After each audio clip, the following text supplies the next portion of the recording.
Taxi ஆப்பின் உத்தரவாதம். Trip cancellation இல்லை, extra payment இல்லை, நியாயமான கட்டணம். இதுவே ஃபாஸ்ட் ட்ராக் டாக்ஸி ஆப்பின் உத்தரவாதம்.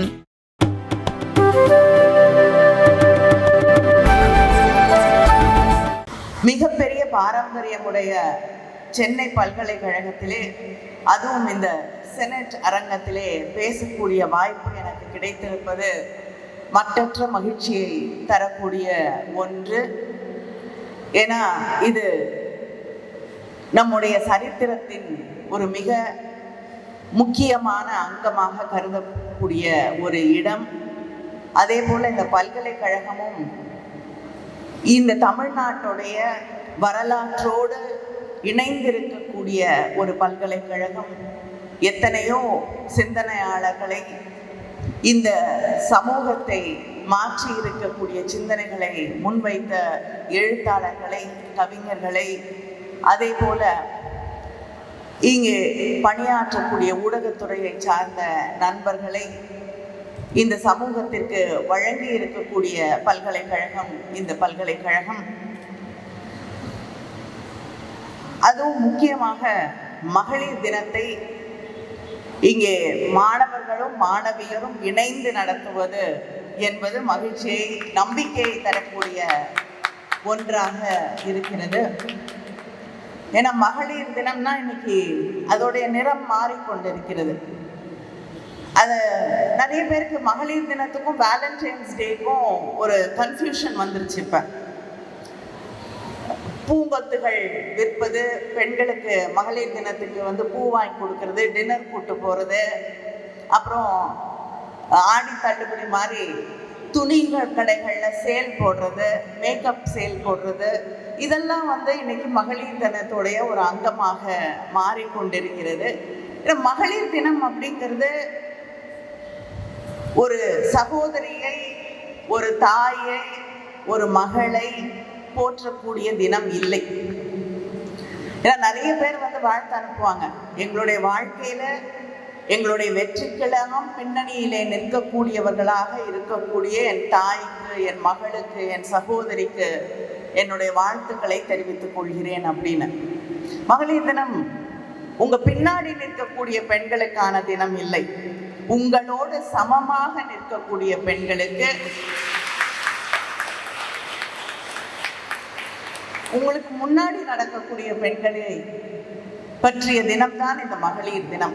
கிட்டத்தட்ட 15,000 பெண்கள் நியூயார்க் தெருக்களில் தங்களுடைய உரிமைகளுக்காக, வாக்குரிமையிலிருந்து தொடங்கி சம்பள உரிமை, வேலைக்கான நேரம், அதை நியாயமான ஒரு நேரமாக மாற்ற வேண்டும் என்ற இந்த கோரிக்கைகளை வைத்து அவங்க அந்த வீதிகளில் போராடிய தினத்தை தான் நாம் மகளிர் தினமாக கொண்டாடி கொண்டிருக்கிறோம். அதனால இந்த மதர்ஸ் டே, வேலண்டைன்ஸ் டே எல்லாம் விலகி நம் உரிமைகளை பற்றி சிந்திக்கக்கூடிய தினமாக அதை நாம் மீட்டெடுக்க வேண்டிய நிலையிலே நின்று கொண்டிருக்கிறோம்.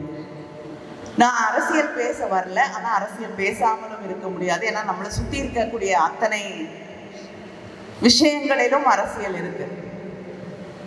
சில தினங்களுக்கு முன்னால் மகளிர் தினத்தன்று இந்த நாட்டுடைய ஒன்றிய அரசாங்கம் பெண்களுக்கெல்லாம் ஒரு பெரிய கிஃப்ட் கொடுத்துச்சு. அது என்ன கிஃப்ட்னா, சமையல் எரிவாயு 100 ரூபாய் கம்மி பண்ணாங்க. ரொம்ப நாளா இந்த நாட்டில் இருக்கக்கூடிய பெண்களுக்கு சமையல் எரிவாயு அதிகமாக, அந்த சிலிண்டர் விலை ஏறிக்கிட்டே போகுது, 1000 ரூபாய்க்கு மேலே தாண்டிடுச்சுன்னு எல்லா இடத்துலையும் கம்ப்ளைண்ட் பண்ண ஆரம்பித்தாங்க. ஆண்கள் பெண்கள் எல்லாம், பெட்ரோல் விலை, டீசல் விலைன்னு. ஆனால் மகளிர் தினத்துக்கு அரசாங்கம் ரொம்ப சிந்திச்சு அந்த 100 ரூபாயை மகளிர் தினத்திற்கான பரிசாக நமக்கு தந்தார்கள். இதுலேருந்து அவங்க என்ன சொல்ல வராங்கன்னா, மகளிருக்கு அந்த 8 அடி 8 அடியோ 10 அடி 10 அடியோ சமையல் அறை, அதுக்குள்ளதான் அவங்களுடைய வாழ்க்கை வரையறுக்கப்பட்டிருக்கிறது. ஒரு அரசு சொல்லக்கூடிய விஷயம் இதுதான். அந்த சமையல் அறைக்குள்ள நம்மளுடைய வாழ்க்கை வரையறுக்கப்பட்டிருக்கிறது. அதனால அந்த 100 ரூபாய் பெண்கள் தினத்திற்கு நமக்கு பரிசாக அளிக்கப்பட்டிருக்கக்கூடிய நிலை இந்த நாட்டிலே இருக்கிறது என்றால் எவ்வளவு மாற்றம் இன்னும் வர வேண்டும் என்பதை நாம் சிந்திக்க வேண்டும். தந்தை பெரியார் அவர்கள் என்ன சொன்னார்னா, இது ஒன்றிய அரசு 100 ரூபாய் பரிசு கொடுக்குது நமக்கு டிஸ்கவுண்ட். ஆனா தந்தை பெரியார் என்ன சொன்னார் என்றால், இந்த பெண்களுடைய கையில இருக்கக்கூடிய சமையலறை கரண்டிகளை பிடுங்கி எடுத்து எரிந்து விட்டு அவர்கள் கையிலே புத்தகங்களை கொடுங்கள், இந்த சமூகம் முன்னேறும், மாறும்.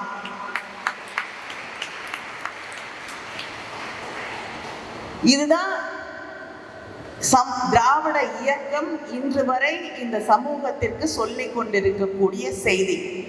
பெண்கள் படிக்க வேண்டும். Empowerment of women and a true empowerment of women. Not making them cooks, not making them take care of society, make sacrifices and make their lives and put them up in pedestals.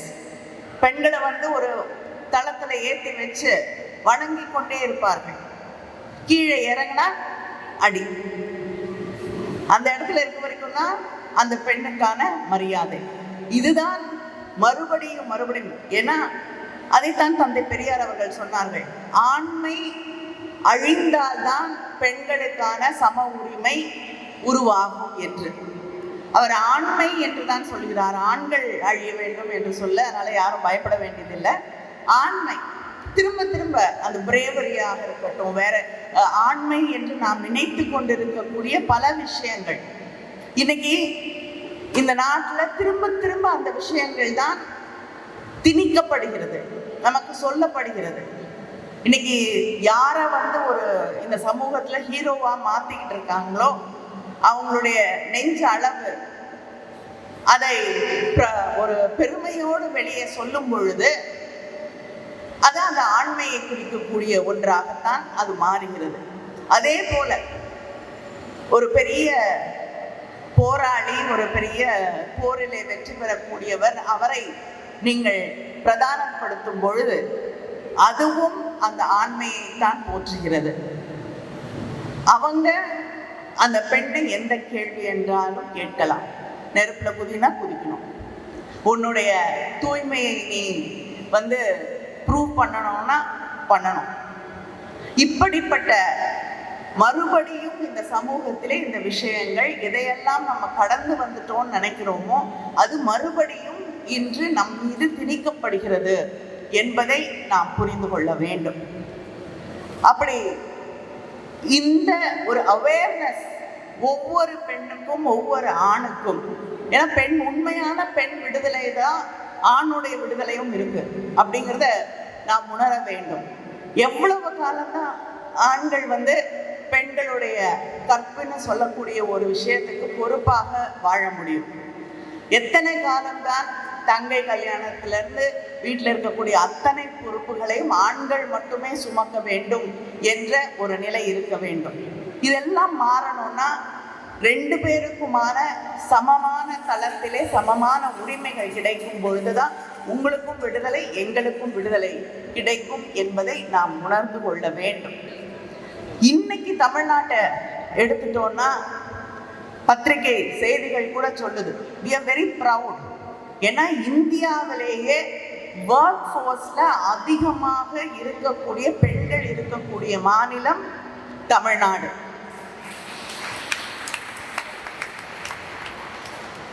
மற்றவங்கெல்லாம் நமக்கு பின்னாடி ரொம்ப தூரத்துல தான் இருக்காங்க. ஏன்னா இத்தனை ஆண்டுகளாக பெண் கல்வியில, பெண்களுடைய உரிமையில நாம் செலுத்தி இருக்கக்கூடிய அந்த இம்பார்ட்டன்ஸ், அது இன்னைக்கு நம்ம ஒர்க் ஃபோர்ஸ்ல பெண்கள் இன்னைக்கு அதிகமாக இருக்கக்கூடிய பல இண்டஸ்ட்ரீஸ்ல கிட்டத்தட்ட 80% அந்த ப்ளூ காலர் ஜாப்ஸ்ல இருக்கக்கூடியவர்கள் பெண்களாக இருக்கிறார்கள். ஆனாலும் அந்த கிட்டத்தட்ட 80% பெண்கள் வேலை செய்தாலும் அங்கே ஆண்களுக்கு தரப்படும் சம்பளத்திற்கும் பெண்களுக்கு தரப்படக்கூடிய சம்பளத்திற்கும் வேறுபாடு இருக்கிறது. அப்படிங்கிறதும் நம்ம தாண்ட வேண்டிய ஒரு மிகப்பெரிய சவால். மாற்றங்கள் வந்து கொண்டிருக்கிறது, வந்துருச்சு. ஆனால் நாம் எதிர்பார்க்கக்கூடிய அளவிற்கு இந்த சமூகத்திற்கு தேவையான மாற்றங்களை நாம் பெற்றுவிட்டோமானா நிச்சயமாக இல்லை. இன்னைக்கும் இந்த நாட்டில், நான் தமிழ்நாட்டை மட்டும் சொல்லவில்லை, இந்த நாட்டில் 5 வயதிற்கு குறைவான பெண்கள், குழந்தைகள் அதிகம். பெண்கள் தான், பெண் குழந்தைகள் அவங்க தான் இந்த நாட்டில் கிட்டத்தட்ட 2,36,000 பேருக்கு மேல ஒவ்வொரு ஆண்டும் இறந்து போகிறார்கள். ஏன்னா இந்த சமூகம் பெண் குழந்தைகள் வேண்டாம் என்று மறுக்கக்கூடிய ஒரு சமூகமாக, நினைக்கக்கூடிய ஒரு சமூகமாக இருக்கு.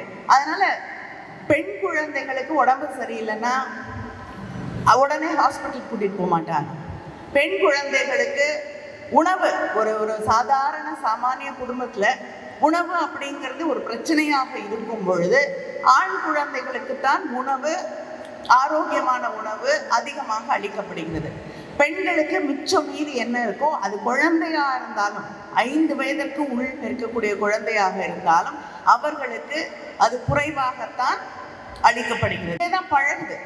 இந்த பெண்கள் தப்பித்து வளர்ந்து கல்யாணம் ஆகிட்டு வரும்பொழுது எல்லாரும் சாப்பிட்டு முடிச்ச அப்புறம் பிறகு என்ன மிச்சம் இருக்கோ தான் அவங்க சாப்பிட்றாங்க. அது அவங்களுக்கு ட்ரைனிங், வாழ்க்கை முழுவதும் இதுதான் அந்த பெண்களுக்கு கிடைக்கக்கூடிய ஒரு ட்ரைனிங்காக மாறுது. அதனால் உணவு அப்படின்னு வரும்பொழுதோ எதுவாக இருந்தாலும் அந்த பெண் குழந்தைகளுக்கு பாரபட்சமாக, 2ஆம் பட்சமாகத்தான் இது எல்லாமே கிடைக்குதுன்னு சிந்தித்து பார்க்கும் பொழுது இந்த நாட்டில் 5 வயதுக்கு உட்பட்ட பெண் குழந்தைகள் கிட்டத்தட்ட 2,36,000 பேர் ஒவ்வொரு ஆண்டும் இந்த நெக்லிஜென்ஸால, வேண்டாம், we do not want a girl child என்று நினைக்கக்கூடிய அந்த மனநிலையால் அவர்கள் இறந்து போகிறார்கள். வாழக்கூடிய உரிமை இல்லாத பெண்கள் இந்த சமூகத்தில் இன்றும் இருந்து கொண்டிருக்கிறார்கள். அதை தாண்டி அதுவும் இது வட மாநிலங்கள்ல இன்னும் அதிகமாக இருக்கிறது. அப்படி பார்க்கும் பொழுது ஒரு இம்பேலன்ஸ் வருது. ஆண்கள் அதிகமாக இருக்கிறார்கள், percentage of women is much less.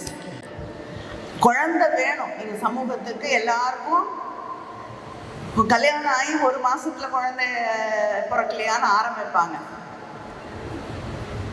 ஏதாவது விசேஷமான ஆரம்பிப்பாங்க. அதுவும் எல்லா ஓனர்ஸும் எல்லா பொறுப்பும் பெண்கள் மீது தான். அப்படிங்கிற இந்த சமூகம் வேலைக்கு போகும்பொழுது, ஒரு பெண் வேலைக்கு போகும்பொழுது அவன் இந்த பெண்ணை வேலைக்கு எடுக்காததுக்கு முக்கியமான காரணம் என்னன்னா, நீங்க நிறைய பெண்கள் வேலைக்கு போவீங்க, கல்யாணம் ஆயிடுச்சான்னு கேட்பாங்க, குழந்தை இருக்கான்னு கேட்பாங்க. ஸோ அந்த கடமை முடிஞ்சிருச்சுன்னா பரவாயில்ல. ஆனா கல்யாணம் ஆகவில்லைன்னா அந்த பொண்ணு கல்யாணம் ஆச்சுன்னா வேலையை விட்டு போயிடும் இல்லையா. அடுத்தது கல்யாணம் ஆயிடுச்சு, குழந்தை பிறக்க போகுதுன்னா அதுக்கு வேற நம்ம சம்பளம் கொடுத்து அந்த பெண்ணை வேலைக்கு வைத்திருக்க வேண்டும். அப்படின்னு இந்த சமூகத்திலே there is a discrimination. இப்படி ஒவ்வொரு இடத்துலையும் அடிப்படையில் வாழ்வதற்கான உரிமை, ஃபீமேல் இன்ஃபென்டிசைடுங்கிறது இன்னும் இந்த சமூகத்தில் இல்லாமல் போன ஒரு விஷயம் இல்லை. பிறந்த பிறகு வாழ்வதற்கான உரிமை, படிப்பதற்கான உரிமை, படிச்சுட்டு வேலை போகிறதுக்கான உரிமை, படிக்கிற வயசுலேயே கல்யாணம் பண்ணுறதுக்கு ஃபோர்ஸ் பண்ணாமல் விட்டுறதுக்கு அந்த உரிமை, திருமணம் செய்துக்கிறதா இல்லையா, தான் யாரை விரும்புகிறோமோ தேர்ந்தெடுத்து திருமணம் செய்து கொள்ளக்கூடிய உரிமை என்பது இந்த சமூகத்திலே கிட்டத்தட்ட 90% பெண்களுக்கு மேல் கிடையாது என்பதுதான் இந்த நாட்டிலே நாம் வாழ்ந்து கொண்டிருக்கக்கூடிய இந்த சமூகத்துடைய நிதர்சனம். இதையெல்லாம் தாண்டி டிஸ்பாரிட்டி, அந்த வேஜஸ்ல இருக்கக்கூடிய டிஸ்பாரிட்டி, இப்படி ஒரு சமூகத்திலே நாம் வாழ்ந்து கொண்டிருக்கும் பொழுது சில பேர் அரசில் இருக்கக்கூடியவர்கள் தவறு செய்யும் பொழுது, அதிகாரத்தில் இருக்கக்கூடியவர்கள் தவறு செய்யும் பொழுது அவர்கள் கேள்வி கேட்கப்படுவதில்லை. நம்ம பார்த்தோம், ரெஸ்லர்ஸ், இந்த நாட்டில் இருக்கக்கூடிய விமன் ரெஸ்லர்ஸ், அவங்க டெல்லியிலே போராடுகிறார்கள். தங்களுக்கு ஒரு நியாயம் கிடைக்க வேண்டும் என்று. ஆனா இன்று வரை அந்த பெண்களுக்கு நியாயம் கிடைக்கவில்லை. தவறு செய்தவர்கள் அவங்க தான் இன்னைக்கு பாதுகாப்பாக இருக்கிறார்கள், பாதுகாக்கப்படுகிறார்கள். இப்படி எந்த இடத்துக்கு போனாலும் செக்ஷுவல் ஹாரஸ்மெண்ட். ஆனா இந்த சமூகம் அதை பெண்கள் ஏற்றுக்கொள்ள வேண்டும் என்று நினைக்கிறதே தவிர, இந்த அதிகாரத்தில் இருக்கக்கூடியவர்கள் இதையெல்லாம் பெண்கள் சகித்து கொள்ள வேண்டும் என்று நினைக்கிறதே தவிர, அந்த பெண்களுக்கு, பாதிக்கப்பட்ட பெண்களுக்கு ஒரு நியாயம் கிடைக்க வேண்டும் என்பதை பற்றி நாம் சிந்திப்பதில்லை. இப்படி எல்லா இடங்களிலும், அதுக்கு I don't want to create a very bleak dark picture. நிச்சயமா we've come a long way. நம்ம பாட்டி என்ன எப்படி இருந்தாங்க, என்னுடைய ஒரு ஜேர்னலிஸ்ட், என்னோட வேலை பார்த்த ஒரு சக பத்திரிகையாளர், அவங்க ஒரு நாள் என்கிட்ட ஒரு இன்சிடென்ட்டை பற்றி சொல்கிறாங்க. ஒரு சமூகத்திலே ஒரு மிகப்பெரிய அந்தஸ்திலே இருப்பதாக நம்பப்படுகிற ஒரு குடும்பத்தை சேர்ந்த ஒரு பெண் அவங்க கிட்ட பேசிக்கிட்டு இருக்கும் பொழுது கேட்கிறார்கள், நீங்கள் வெளியில் போகும் பொழுது எப்படி போவீங்க? காரில் போவீங்களா, இல்லைன்னா அந்த பல்லக்கில் உங்களை தூக்கிட்டு போவாங்களா, எப்படி வெளியில் போவீங்க அப்படின்னு கேட்கும் பொழுது அந்த பெண் சிரித்து விட்டு அவரிடம் பதில் சொன்னார், எங்கள் குடும்பத்தில் ஒரு பெண் திருமணமாகி வீட்டுக்குள்ளே வந்தால் அவள் பிணமாகத்தான் இந்த வீட்டிலிருந்து வெளியே போவாளே தவிர, இப்போ எங்கள் வீட்டு பெண்கள் வீட்டை விட்டு அந்த படியை தாண்டி போகிற பழக்கம்லாம் கிடையாது. இதுதான் இந்த சமூகம் பெருமையாக நினைத்து கொண்டிருக்கக்கூடிய பல விஷயங்களும் ஒன்று. இப்படி எத்தனையோ வலிகள், கதைகள் இந்த சமூகத்தில் இருக்கு. அம்பைன்னு ஒரு எழுத்தாளர், அவங்க ஒரு சிறுகதை எழுதியிருக்காங்க. அந்த சிறுகதையில ஒரு வீட்டுக்கு போறாங்க. அவங்க அந்த வீட்டுக்கு போகும் பொழுது அங்கே ஒரு பெண் தினம் அந்த வீட்டில் தோசை சாப்பிடுவாங்க. 10 பேர்கிட்ட இருக்காங்க அந்த வீட்டில். அந்த பெண் எத்தனை தோசை ஒரு நாளைக்கு சுடுறா அப்படிங்கிறத பார்த்துட்டு வெள்ளை வெளியேன்னு கரெக்டாக ஒரு ரவுண்டாக இருக்க தோசையை அவ சுடுறா. அதை பார்த்துட்டு அவங்க யோசிச்சு பார்க்குறாங்க, ஒரு நாளைக்கு இத்தனை தோசைன்னா ஒரு வருஷத்துக்கு இத்தனை தோசை. அவள் வாழ்க்கையில் எத்தனை 1000 தோசைகளை ஒவ்வொரு நாளும் சுட்டு கொண்டிருக்கிறாள். அதுக்கு இந்த சமூகத்திலே அவங்களுக்கு இணையாக சிந்தனையாளர்களாக நாம் கொண்டாடக்கூடிய பல்வேறு எழுத்தாளர்கள், இதுதான் நீங்க எழுதக்கூடிய விஷயமா? இதை பற்றியெல்லாம் ஒரு எழுத்தாளர் எழுதுறது எந்த விதத்துல சரி? ஒரு குடும்பத்தையே பிரிக்கக்கூடிய ஒரு விஷயமாக இது இருக்கே அப்படின்னு நாம் யாரெல்லாம் உண்மையாக சிந்திப்பார்கள், யாரெல்லாம் இந்த சமூக சொல்லி கொடுத்திருக்கக்கூடிய விஷயங்களை தாண்டி சிந்திக்கக்கூடியவர்கள் என்று நினைக்கிறோமோ, அவங்க இதை கொச்சைப்படுத்தி பேசும் பொழுது, இந்த கேள்விகளை முன்வைக்கக்கூடிய ஒரு எழுத்தாளரை கேள்வி கேட்கும் பொழுதுதான் அந்த ஆண் ஆதிக்கம் என்பது, பெண் அடிமைத்தனம் என்பது இந்த சமூகத்துல எந்த அளவுக்கு, இது ஆண்களுக்கு மட்டும் இருக்கக்கூடிய பிரச்சனை இல்லை, திரும்ப திரும்ப திரும்ப இந்த சமூகம் நமக்கு சொல்லி தந்திருக்கக்கூடிய ஒரு விஷயம், ஆண் மேல், அந்த மேல் இல்லை, ஆண் நமக்கெல்லாம் மேலே பிறந்திருக்கக்கூடிய ஒரு வர்க்கம், அதற்கு கீழே இருக்கக்கூடியவர்கள் அந்த ஆண்கள் சொல்லுவதை கேட்டுக்கொண்டு, ஏன்னா இந்த சமூகத்தில் இருக்கக்கூடிய இந்த அடுக்குகள் உடைந்து விடக்கூடாதுன்னா இப்படித்தான் இந்த சமூகம் இயங்க வேண்டும் என்று அம்மா சொல்லி தருவாங்க, அப்பா எதிர்பார்ப்பாரு, வழி வழியாக பள்ளிக்கூடத்தில் சொல்லுவாங்க. இப்படி வழி வழியாக சொல்லப்படக்கூடிய விஷயங்கள் இதுதான். அதே போல இப்போ பெண்கள் தெருவில் நடந்து போனால் யாராவது கிண்டல் பண்ணால் அது உங்களோட பொறுப்பு தான். அந்த கிண்டல் பண்ணுறவங்களுடைய தவறு கிடையாது. ஏன்னா நீங்கள் உடை சரியாக உணர்த்தவில்லை. சுடிதார் ஒரு பெண் தனக்கு என்ன ஆடை என்பதை தான் முடிவு செய்யக்கூடாது. அதை கிண்டல் பண்ணுற ஆண் தான் அதை முடிவு செய்ய வேண்டும். ஆனால் நீங்கள் புடவை கட்டிட்டு போனால் கிண்டல் பண்ணாமல் இருப்பாங்க, தவறாக நடந்து கொள்ளாமல் இருப்பார்கள்னு எந்த கேரண்டியும் கிடையாது. ஆனால் திரும்ப திரும்ப சொல்லப்படக்கூடிய ஒன்று, ஏன்னா பாலியல் வன்முறைகளுக்கு ஆளாக்கப்படக்கூடிய பெண்கள், அதுவும் கிராமப்புறங்களில் இருக்கக்கூடிய பெண்கள் என்ன போட்டுட்டு இருக்காங்க? நீங்க எது ட்ரெடிஷ்னல், எது கல்ச்சர்னு சொல்றீங்களோ அந்த உடைகளைத்தான் உடுத்தி கொண்டிருக்கிறார்கள்.